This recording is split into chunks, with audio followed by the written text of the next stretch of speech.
queria que você ajudasse a entender a passagem em Mateus 7,6. Não deis aos cães o que é santo, nem lanceis as vossas pérolas aos porcos, para que suceda que as pisem e, voltando-se contra vós, vos dilacerem. E aí, Jorge? Esse pensamento ele está relacionado para que a gente tenha temperança diante das pessoas que pensam diferente de nós. Então, às vezes, nós temos a ideia de que nós precisamos converter o mundo, que nós precisamos fazer com que todo mundo entenda, mas as pessoas estão em momentos históricos diferentes em termos espirituais. Há pessoas que entendem mais, há pessoas que entendem menos. Então, a minha habilidade há de ser aquela de, diante das situações difíceis, de poder conviver com pessoas complicadas, que eu não tenha a crença de dizer assim, não, eu vou chegar com fulano, eu vou falar e eu vou transformar a vida dessa pessoa. Talvez não vá, porque as pessoas não estão dispostas. Então, o que a gente faz? A gente trabalha com as pessoas no nível de entendimento que elas têm. O pessoal fala que na vida de Francisco de Assis teve um negócio desse tipo. Havia uns homens que eram assaltantes e matavam as pessoas na estrada. E ele encontra com esses homens e diz, vocês querem assaltar? Assaltem, mas não matem as pessoas. Agora, se ele fosse, ame o seu irmão, não ia ser ouvido, porque existem graus de compreensão. Daí você tem que respeitar a condição que as pessoas estão. A gente não pode querer, de uma hora para outra, derramar um caminhão de melancia na cabeça dos outros quando eles ainda não estão apropriados para receber isso. Observe como são as revelações, como que foi se dando a construção. O mundo recebeu várias revelações que são focadas para os povos específicos. Krishna, Buda, Sócrates, são revelações mais profundas porque eles são relacionadas a povos migrados. Elas vieram para os exilados. Mas tem 3 revelações que são universais, ou seja, quando elas vieram, já era para o mundo inteiro receber esse conhecimento.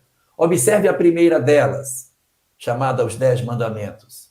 A Torá não fala nada de vida após a morte, não tem uma fala sobre espírito, só fala da vida terrena. Pode procurar, não tem nada lá sobre isso. Os 10 mandamentos, 8 começam com a palavra não. Não faça isso, não, não, não, não, tudo não. Não diz o que fazer, só diz o que não fazer. Para quem é que a gente instrui dizendo não? Para criancinha pequena. Não sobe na mesa, não mexe na tomada, não puxa o rabo do cachorro. Então, mas o que é para fazer? Eu não sei, só sei o que é para não fazer. Então, a primeira etapa é exatamente essa, a etapa de você viver aprendendo o que não fazer. Depois vem uma segunda etapa, que é uma segunda revelação. A segunda revelação ensina o que fazer.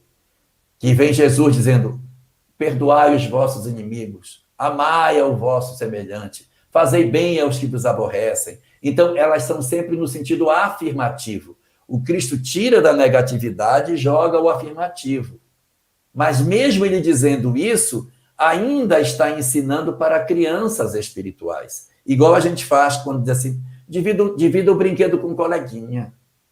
Senta com um coleguinha para brincar. Não é porque somos adultos espirituais, é porque somos criancinhas maiorzinhas. E aí você, não, senta aqui, dá para o coleguinha, agora pede dele de volta. Pronto, agora vá brincar ali, faça isso. Então eu já estou ensinando. E aí depois vem a terceira revelação, que é a doutrina espírita, que também não é ainda a nossa condição de adultos. Nós estamos agora na idade do porquê. Por isso que a gente está tendo a revelação que diz, mas por que eu tenho que perdoar? Mas por que eu tenho que fazer o bem? Mas por que... Quem é que faz essas perguntas? É criança de 4, 5 anos. Essa é a nossa idade espiritual. E eu provo que nós temos 4 a 5 anos. Olhe para cá e não leia. Eu quero que você olhe e não leia. Consegue não ler? Não consegue. Sabe por quê? Porque está alfabetizado.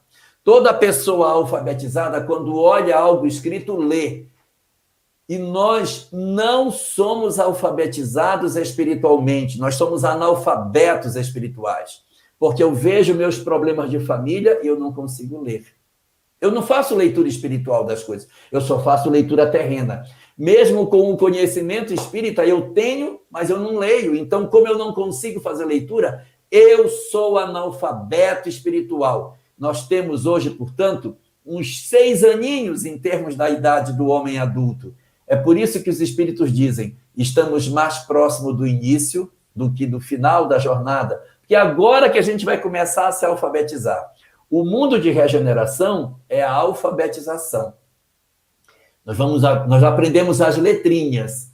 No próximo estágio, a gente vai começar a aprender a ler, que eu vou passar pelas situações e dizer, não posso fazer isso. Ele é meu irmão, eu tenho que perdoar. Isso é leitura espiritual. Então, é assim que as coisas andam, a gente vai bem devagar avançando. Por isso, a gente tem que ter essa capacidade de interpretar a dinâmica da vida, observando o progresso que vai se dando. Por que que as coisas são assim? Porque a humanidade precisa de tempo para amadurecer. E a gente já avançou demais, viu? Nós já temos muita compreensão. Porque, veja, nós estamos agora conseguindo interpretar as revelações que chegaram há 5.000 anos atrás. Sabe que revelações eram essas? Essas revelações, como Bhagavad Gita, como Krishna, como os Vedas, elas não foram para todo mundo, porque elas vieram para os espíritos migrados que estavam aqui. Eram espíritos que tinham saído dos seus mundos para cá. Por isso que elas eram tão profundas, tão agudas, tão densas. Nós já conseguimos entendê-las. O que significa dizer que nós estamos exatamente no ponto evolutivo que eles estavam quando chegaram na Terra. Então, nós estamos como que maduros, está na hora de colher esse processo de maturação das nossas almas. Então, o que veio para um povo específico, agora consegue ser entendido por muito mais gente. Alcançamos a condição de sermos alfabetizados. Bendito progresso que agora nos dá a condição de ler o Bhagavad Gita e dizer, agora eu entendo o que ele quer dizer. Agora ficou claro para mim.